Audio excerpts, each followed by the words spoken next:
Donald Trump को क्यों बताया जा रहा है रुपए का दुश्मन? क्यों रुपए को लेकर दुनिया में हो रहा है हो हल्ला? इस वक्त रुपए की गिरावट को लेकर काफी हो हल्ला हो रहा है और कहा जा रहा है कि इसके लिए ट्रंप जिम्मेदार है। अगर ट्रंप अमेरिका में ना आए होते तो रुपए में गिरावट नहीं होती। लेकिन क्या वाकई ऐसा है? क्योंकि ये पूरी तरीके से सच नहीं है और इसका सच आज हम आपको बताने वाले हैं। नमस्कार, कैपिटल टीवी देख रहे हैं आप। मैं हूं आपके साथ हर्ष भारद्वाज। जब से डोनाल्ड ट्रंप ने अमेरिका में राष्ट्रपति चुनाव जीता है उसके बाद से रुपए में लगातार गिरावट देखने को मिल रही है, लेकिन उनका कार्यकाल अभी शुरू नहीं हुआ है। 20 जनवरी को शपथ लेने के बाद ट्रंप का दूसरा कार्यकाल शुरू होगा। एसबीआई ने अपनी रिपोर्ट में अनुमान लगाया है कि ट्रंप के दौर में डॉलर के मुकाबले में रुपए में 8 से 10% की गिरावट देखने को मिल सकती है, जिसकी वजह से ज्यादा शोर मचा हुआ है। लेकिन खास बात तो यह है कि उससे 3 राष्ट्रपतियों के दौर को देखें तो ट्रंप के पहले कार्यकाल के दौर में भी रुपए में डॉलर के मुकाबले ज्यादा गिरावट देखने को नहीं मिली थी। तो क्या ट्रंप को लेकर सिर्फ भ्रम फैलाया जा रहा है? तो इसका जवाब हां में है। दरअसल इस बार भी गिरावट का अनुमान सिर्फ सिंगल डिजिट में लगाया जा रहा है। ऐसे में यह जानना जरूरी हो जाता है कि आखिर अमेरिका में ऐसा कौन सा राष्ट्रपति रहा जिसके कार्यकाल में भारतीय रुपये को सबसे ज्यादा नुकसान पहुंचा। अमेरिका के बीते 3 राष्ट्रपतियों के कार्यकाल को देखते हैं और आंकड़ों से समझने की कोशिश करते हैं कि आखिर किसके कार्यकाल में डॉलर के मुकाबले में रुपये में कितनी गिरावट देखने को मिली।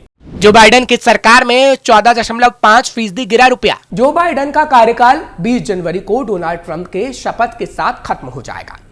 जो बाइडेन के कार्यकाल में भारत के साथ काफी अच्छे संबंध रहे, काफी निवेश भी आया, लेकिन डॉलर और रुपयों के बीच भी टशन काफी ज्यादा रहा। exchange.org.uk के हिस्टोरिकल आंकड़ों के अनुसार जब जो बाइडेन सत्ता संभालने वाले थे, यानी 15 जनवरी 2020 को डॉलर के मुकाबले रुपया 70.72 पर था, जबकि 15 जनवरी 2025 को डॉलर के मुकाबले में रुपया 86.55 रुपए पर कारोबार कर रहा था। खास बात तो यह है कि उनके पूरे कार्यकाल में डॉलर के मुकाबले रुपये का औसत लेवल 69.2 का देखने को मिला। इसका मतलब है कि रुपए में पूरे 4 साल में 11.3% की तेजी देखने को मिली। उस समय ट्रंप की ओर से कई तरह की कार्रवाइयां की गई थी। चीन के साथ ट्रेड वॉर था, ट्रंप अपने पूरे शबाब पर थे और अमेरिकन फर्स्ट का नारा खूब जोर शोर से लगा हुआ था। उसके बाद भी रुपये को उतना नुकसान नहीं हुआ था जितना बाइडेन के कार्यकाल में हो चुका है। ओबामा सरकार में आई सबसे ज्यादा गिरावट। अमेरिकन प्रेसिडेंशियल हिस्ट्री के सबसे बेहतरीन अमेरिकन प्रेसिडेंट में से एक बराक ओबामा सिर्फ अमेरिका में ही पॉपुलर नहीं थे, बल्कि उनकी लोकप्रियता भारत और दुनिया के काफी देशों में थी। ओबामा के दोनों कार्यकाल के दौरान भारत के रिश्ते भारत के साथ काफी मजबूत रहे।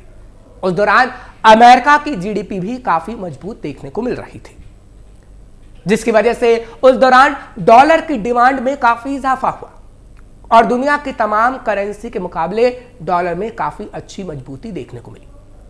एसबीआई की रिपोर्ट के अनुसार जब ओबामा साल 2012 में दोबारा से सत्ता संभाल रहे थे, तब डॉलर के मुकाबले रुपए का औसत लेवल 62.2 का रहा। खास बात तो यह है कि इन 4 वर्षों में भारतीय रुपए में 28.7% की गिरावट देखने को मिली। इसका मतलब है कि साल 2012 से 2024 तक इन 12 सालों में 3 राष्ट्रपतियों के दौर में ओबामा के कार्यकाल के दौरान रुपये में सबसे ज्यादा गिरावट देखने को मिली थी। क्या ट्रंप सरकार में गिर सकता है रुपया? 20 जनवरी 2025 को डोनाल्ड ट्रंप एक बार फिर से सत्ता संभालने जा रहे हैं। एक बार फिर से रुपये में बड़ी गिरावट का अनुमान लगाया जा रहा है। उसका कारण भी है। जानकारों का मानना है कि ट्रंप का कार्यकाल उनके पहले कार्यकाल से थोड़ा अलग होगा। वो इस बार दुनिया को अपना अलग तरीके का अग्रेशन दिखाएंगे। उनके पास पिछली बार के बहुमत भी ज्यादा है। ऐसे में उनकी सत्ता को अगले 4 साल तक कोई खतरा भी नहीं होगा। इसके अलावा भारत के खिलाफ टैरिफ बढ़ाने का ऐलान वो पहले ही कर चुके हैं। ऐसे में डॉलर के मुकाबले में रुपए में तेजी से गिरावट देखने को मिल सकती है। फिलहाल ऐसा होगा या नहीं ये तो वक्त ही बता पाएगा। इसके विपरीत एसबीआई की एक रिपोर्ट में अनुमान लगाया गया है कि इस कार्यकाल के दौरान डॉलर के मुकाबले में रुपए में 8 से 10% की गिरावट देखने को मिल सकती है, जो उनके पहले कार्यकाल के औसत से बहुत कम है। इसका मतलब है कि डॉलर के मुकाबले में रुपया 87 से 92 के लेवल के बीच में रह सकता है। डॉलर के मुकाबले रुपए में गिरावट। रुपया इस बुधवार को शुरुआती कारोबार में 2 पैसे की गिरावट के साथ 86.55 प्रति डॉलर पर आ गया। कच्चे तेल की ऊंची कीमतों और विदेशी पूंजी की भारी निकासी से घरेलू शेयर बाजारों में सकारात्मक धारणा खत्म हो गई, जिसका असर घरेलू मुद्रा पर पड़ा।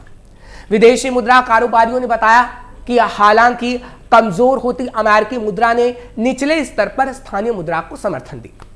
अंतरबैंक फॉरेन करेंसी एक्सचेंज मार्केट में रुपया 86.50 प्रति डॉलर पर खुला और शुरुआती सौदों के बाद डॉलर के मुकाबले 86.45 पर पहुंच गया। हालांकि स्थानीय मुद्रा ने जल्द ही बढ़त को खो दिया और डॉलर के मुकाबले 86.55 पर कारोबार करने लगी, जो पिछले बंद भाव से 2 पैसे की गिरावट को दर्शाता है। रुपया इस मंगलवार को अमेरिकी डॉलर के मुकाबले 86.53 पर बंद हुआ था। इस बीच 6 प्रमुख मुद्राओं के मुकाबले अमेरिकी डॉलर की स्थिति को दर्शाने वाला डॉलर सूचकांक 0.03% की गिरावट के साथ 109.07 पर रहा। अमेरिका में बन रही शटडाउन की स्थिति। डोनाल्ड ट्रंप 20 जनवरी को अमेरिका के राष्ट्रपति पद की शपथ लेने जा रहे हैं, लेकिन उसके एक दिन बाद ही देश का कर्ज 36 ट्रिलियन डॉलर की लिमिट पर पहुंच जाएगा और देश में एक बार फिर शटडाउन की स्थिति आने वाली है।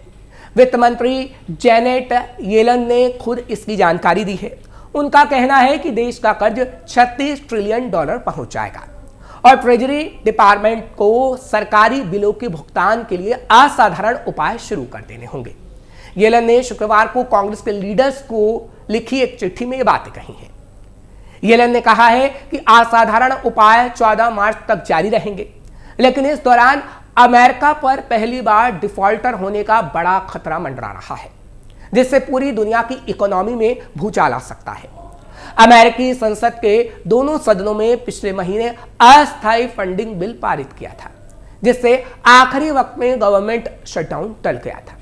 अगर यह शटडाउन लागू हो जाता तो सरकार के पास कर्मचारियों को सैलरी देने के पैसे भी नहीं बचते।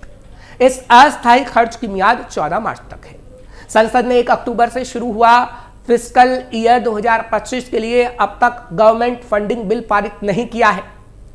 दरअसल डेट लिमिट वह सीमा होती है जहां तक फेडरल गवर्नमेंट उधार ले सकती है। 1960 से इस लिमिट को लगभग 80 से ज्यादा बार अमेरिका में बढ़ाया जा चुका है। अगर अमेरिका ने डिफॉल्ट किया तो 70 लाख से अधिक नौकरियां एक झटके में खत्म हो जाएंगी और जीडीपी में 5% की गिरावट आएगी। डिफॉल्ट होने की स्थिति में सरकार कई तरह के बिलों का भुगतान नहीं कर पाएगी। इससे करोड़ों लोगों को वित्तीय सहायता नहीं मिल पाएगी। इससे सोशल सिक्योरिटी, मेडिकेयर और मेडिकेड, बुजुर्गों के लिए सपोर्ट प्रोग्राम, फूड और हाउसिंग प्रोग्राम अटक जाएंगे। देश के 10 लाख से अधिक सैनिकों की सैलरी पर भी खतरा पैदा हो सकता है। रुपए में और भी गिरावट देखने को मिल सकती है। वहीं डिफॉल्ट से देश का क्रेडिट स्कोर भी प्रभावित होगा, जिससे अमेरिकी लोगों के लिए कॉस्ट बढ़ सकती है। अमेरिका के ट्रेजरी बॉन्ड रिस्क फ्री माने जाते हैं क्योंकि अमेरिका ने कभी भी इनके पेमेंट में डिफॉल्ट नहीं किया है, लेकिन डिफॉल्ट के बाद इन्वेस्टर ज्यादा इंटरेस्ट मांगेंगे। सभी तरह के इंटरेस्ट रेट बॉन्ड से जुड़े होते हैं, यानी डिफॉल्ट का सभी पर असर होगा। क्योंकि अमेरिका दुनिया की सबसे बड़ी इकोनॉमी है, इसलिए भारत समेत पूरे विश्व पर इसका असर देखने को मिलेगा। यानी ये कहा जा सकता है कि ट्रंप के आने से पहले उनके लिए काफी मुसीबतें खड़ी हो गई हैं, क्योंकि बाइडेन ने ट्रंप के लिए अपनी सरकार में काफी मुसीबतें खड़ी की और जब वो एक बार फिर अमेरिका की कमान संभाल रहे हैं तो उनके आने से पहले भी बाइडेन ने ट्रंप के लिए मुसीबतें खड़ी कर दी हैं। हालांकि ये कहा जा रहा है कि इसका असर भारत पर कम ही देखने को मिलेगा, क्योंकि ट्रंप मोदी के अच्छे दोस्त हैं और उसी का फायदा कहीं ना कहीं भारत को हो सकता है। फिलहाल ऐसा होगा या नहीं ये तो वक्त ही बता पाएगा, लेकिन आपको ये खबर कैसी लगी आप हमें कमेंट सेक्शन में जरूर बताएं। खबर को लाइक शेयर करें और कैपिटल टीवी को सब्सक्राइब करना ना भूलें।